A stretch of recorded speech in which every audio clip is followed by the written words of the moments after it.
donc je cherchais une reconversion professionnelle et étant en possession de tous mes permis, j'ai été recruté par le biais de Pôle emploi lors d'un job dating.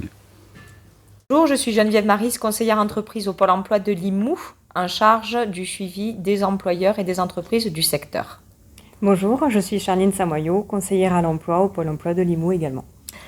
Donc, pour vous faire un petit résumé de tout ce qui s'est passé pour le recrutement de Vectalia, nous avons été contactés donc au service entreprise par Vectalia qui avait un besoin urgent et qui recherchait un conducteur de bus sur le secteur d'Axat. Vectalia travaille régulièrement avec l'AFTRAL, organisme de formation qui se situe dans les PO, et nous avons décidé d'organiser un job dating axé sur les personnes en situation de handicap, car cette entreprise est totalement ouverte à des personnes qui sont par exemple en reconversion professionnelle. D'où l'intervention d'AFTRAL, puisqu'on pouvait également mettre en place un apprentissage pour les personnes en situation de handicap. À partir de là, nous avons lancé un job dating et organisé une réunion d'information collective avec Cap Emploi, l'AFTRAL et Vectalia pour présenter les postes à pourvoir et également pour présenter par rapport à l'AFTRAL l'organisation et la mise en place d'un éventuel apprentissage si une personne en situation de handicap était recrutée. Donc, je laisse la parole à Charline qui va vous expliquer un petit peu comment elle a pu mettre en œuvre la recherche de candidats pour ce recrutement. Donc, comme vous l'a expliqué ma collègue, nous avons donc travaillé en collaboration. Je me suis occupée plus particulièrement de la partie demandeurs d'emploi, c'est-à-dire que l'idée était de rechercher des demandeurs d'emploi qui soient du secteur, pour que ce soit plus facile pour eux, sans pour autant limiter par rapport aux compétences, parce que là, l'employeur était ouvert et c'était un emploi qui pouvait être accessible moyennant la formation proposée par l'AFTRAL. Donc, on a travaillé sur cette requête, on a contacté tous les candidats. Derrière, il y a une présentation du poste et petit à petit, on les a amenés donc, à travailler justement sur leur profil pour pouvoir participer aux entretiens de recrutement proposés en suivant. Bonjour, donc je suis Thierry Emelin, directeur de Vectalia Transport Interurbain. Nous sommes une société d'autocars et on assume de nombreuses missions de service public et ainsi que du transport scolaire sur toute la région Occitanie. J'ai eu les informations lors du job dating et le travail correspond tout à fait à ce qu'on m'avait dit lors de cet entretien. Bien évidemment que dans le cadre de nos missions et le service public de transport de voyageurs, avant toute chose, on est très sensible au handicap. Pourquoi ? Parce que ce sont nos clients. Parce que aussi bien sur ligne régulière désormais, où on accueille des personnes handicapées, on a aussi des lignes de transport à la demande spécifiques, et parfois qui leur sont dédiées, sur lesquelles on accueille ces publics-là. Cela pour vous dire qu'on est en soi à la fois sensible et très formé à ces notions-là, donc on les maîtrise, puisque le handicap n'est pas non plus, comme chacun le sait, que l'apanage du fauteuil roulant. On peut avoir aussi bien des troubles cognitifs, des troubles moins visibles et qui pourtant témoignent d'une inaptitude partielle. Dans notre cas précis et qui nous intéresse, notamment pour Monsieur Berthollier, c'était une aubaine, puisqu'en fait on a participé à un salon de l'emploi sur le secteur de l'Axat et on avait des besoins de recrutement. Il s'est présenté à nous et à la fois dans son projet, dans sa disponibilité, il correspondait en tout point à ce dont on avait besoin. Et pour nous, l'accueil du handicap n'est ni un obstacle et au contraire est plutôt une bonne habitude. Notre activité partielle ou complète convient bien aussi à ces professionnels. Et pour le coup, c'est pas une clé d'entrée. C'est un schéma plutôt naturel. Je suis Florence Gaïda, conseillère au Cap Emploi de l'Aude.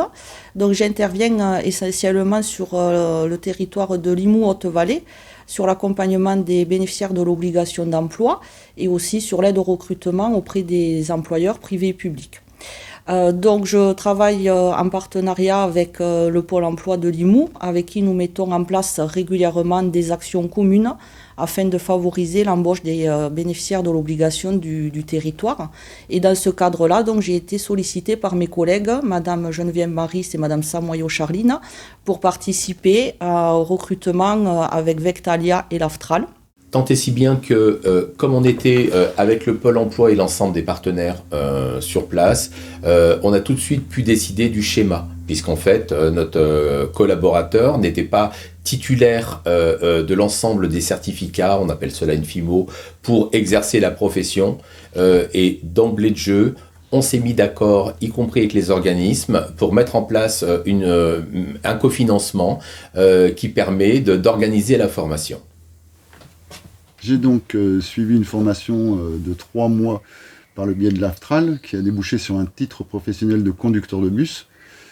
Et à la suite de cette formation, j'ai intégré de suite l'entreprise pour un 20 heures par semaine de conducteur. Tant et si bien que très rapidement, on l'a formé à Saint-Estève, au centre de formation. Et tant qu'on y était, on est allé jusqu'au titre professionnel, qui est quelque chose de plus approfondi en matière de connaissances et de compétences, puisque le dispositif était là. On l'a attendu donc un petit peu, mais en même temps, pour lui, c'est autant de confort pour bien réaliser son métier et être un professionnel totalement aguerri.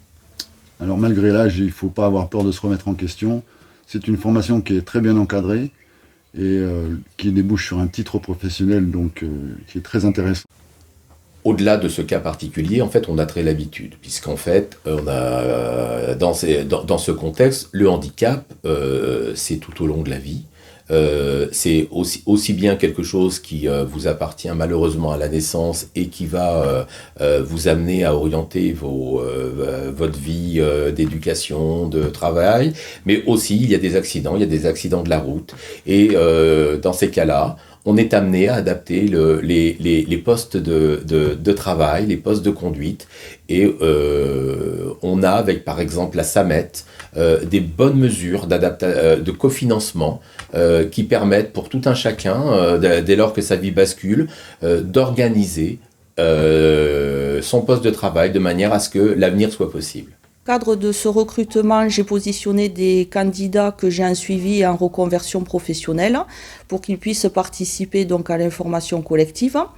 Lors de l'information collective, j'ai pu présenter donc les aides notamment liées au contrat d'apprentissage, les aides spécifiques pour le recrutement de personnes en situation de handicap.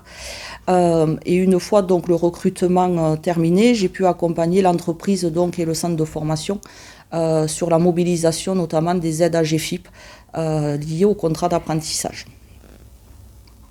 Vous voulez que j'illustre, on a tout à fait la capacité d'adapter un poste de conduite en toute sécurité, même pour un conducteur qui n'a pas ses 2 jambes.